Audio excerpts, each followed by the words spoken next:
ಇನ್ನು ಮಾಗಡಿ ಶಾಸಕ ಬಾಲಕೃಷ್ಣ ಮತ್ತೊಂದು ಸರಿ ಡಿಕೆ ಪರವಾಗಿ ಬ್ಯಾಟಿಂಗ್ ಮಾಡಿದ್ದಾರೆ.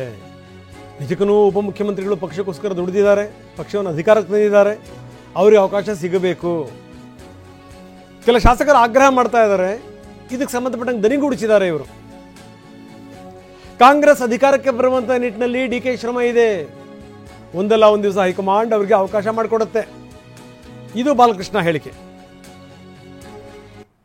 ಅಂತಲ್ಲ ನೋಡಿ, ಅವರು ಕೂಡ ಪಕ್ಷದ ಅಧಿಕಾರಕ್ಕೆ ಬರಬೇಕಾದ್ರೆ ಅವ್ರದ್ದು ಕೂಡ ಕಾಣಿಕೆ ಇದೆ. ಅದರಿಂದ ಅವ್ರಿಗೂ ಒಂದು ಅವಕಾಶ ಮಾಡಿಕೊಡ್ತಾರೆ ಅಂತ ಹೈಕಮಾಂಡ್ ಮೇಲೆ ವಿಶ್ವಾಸ ಇದೆ. ಅವ್ರಿಗೂ ಕೂಡ ಮಾಡಿಕೊಡ್ಬೋದು. ಇಲ್ಲ, ಅವ್ರು ಮೊದಲಿಂದನೂ ಕೂಡ ಅವ್ರು ದೇವ್ರ ಮೇಲೆ ಜಾಸ್ತಿ ಭಕ್ತಿ ಇಟ್ಕೊಂಡಿರ್ತಕ್ಕಂಥವ್ರು. ಇವತ್ತಿಂದ ಹೊಸದಾಗಿ ಏನು ಮಾಡ್ತಾ ಇಲ್ಲ. ಅವರು ಮೊದಲಿಂದನೂ ಕೂಡ ದೇವಸ್ಥಾನಗಳಿಗೆ ಹೋಗ್ತಕ್ಕಂಥದ್ದು, ಪೂಜೆ ಪುನಸ್ಕಾರಗಳು ಮಾಡ್ತಕ್ಕಂಥದ್ದು ಮೊದಲಿಂದನೂ ಮಾಡ್ಕೊಂಡು ಬಂದಿದ್ದಾರೆ. ಅವರು ಏನೆಲ್ಲ ಹೇಳಿದ್ದಾರೆ ಮುಖ್ಯಮಂತ್ರಿಗಳು, ಉಪಮುಖ್ಯಮಂತ್ರಿಗಳು ಮತ್ತು ಹೈಕಮಾಂಡ್ ಗಮನದಲ್ಲೂ ಇದೆ.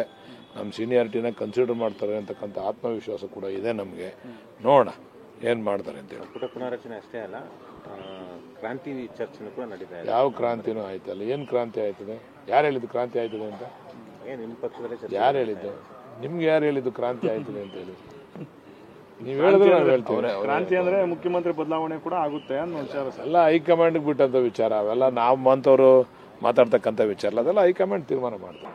ಅಲ್ಲ, ಆದರೆ ನಮ್ಮನ್ನ ಪರಿಗಣಿಸಿ ಅಂತ ನಮ್ಗೆ ಒಪ್ಪಿರ್ತಕ್ಕಂಥದ್ದು. ಮಾಡದೇ ಇದ್ರೆ ಏನು ನಾವು ಪರಿಗಣಿಸಿ ಅಂತ ಹೇಳಕ್ಕಾಯ್ತದ? ಅಕಸ್ಮಾತ್ ಮಾಡಿದ್ರೆ ನಮ್ಮ ಸೀನಿಯಾರಿಟಿಗೆ ಒಂದು ಗೌರವವನ್ನು ಕೊಡಿ ಅಂತ ಮನವಿ ಮಾಡಿದ್ದೀವಿ.